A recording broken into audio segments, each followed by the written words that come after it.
নারায়ণং নমস্কৃত্য নরং চৈব নরোত্তমং দেবীং সরস্বতীং ব্যাসং ততো জয়মুদীরয়েৎ। আজ মা সীতা দেবীর জন্মকথা পাঠ করব।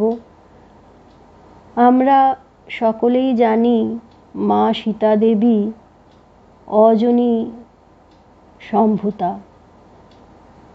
কোনো গর্ভজাত সন্তান উনি নন। তাহলে সীতা দেবীর জন্ম কিভাবে হলো?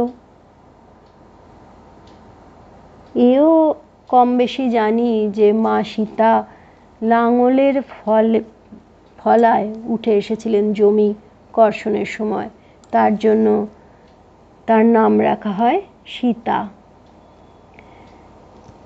কৃত্তিবাসী রামায়ণের আদিকাণ্ডে সীতা দেবীর জন্মকথা যে রয়েছে সেইটি আজকে পাঠ করব। শ্রীহরির জন্মকথা থাকুক এখন, আগেতে কহিব কথা লক্ষ্মীর জনম। যেখানেতে বেদবতী ছাড়িল জীবন, সেখানেতে হইল দিব্য মিথিলা ভুবন।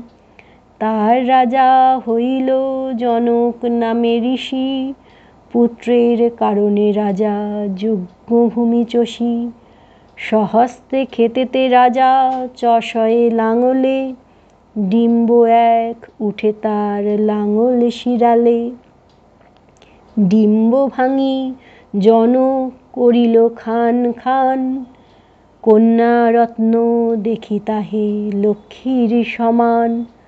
উঙা উঙা করি কান্দে যেন সৌদামিনী, আচম্বিতে আকাশে হইল দৈববাণী। চাষভূমি হইতে এই কন্যার জনম, তব কন্যা বটে করহ পালন।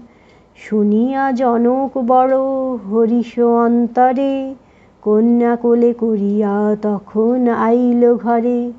দেখি কন্যা রাজরানী জিজ্ঞাসে তখন, দুঃখ দিয়া কাহারে আনিলা কন্যাধন। জনক বলেন ক্ষেত্রে কন্যার জনম, মম কন্যা বটে তুমি করহ পালন। অপত্য নাহিক স্নেহ বাড়িল অন্তরে, দিনে দিনে বাড়ে লক্ষ্মী জনকের ঘরে।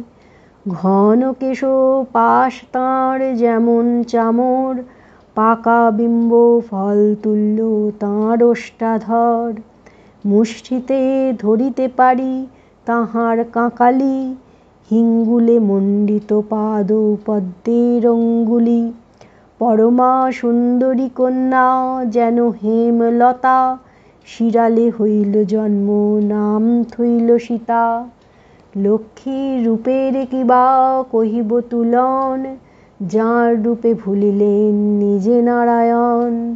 যেই জন শুনে লক্ষ্মীর জনম, ধনে পুত্রে লক্ষ্মী তারে দেন নারায়ণ।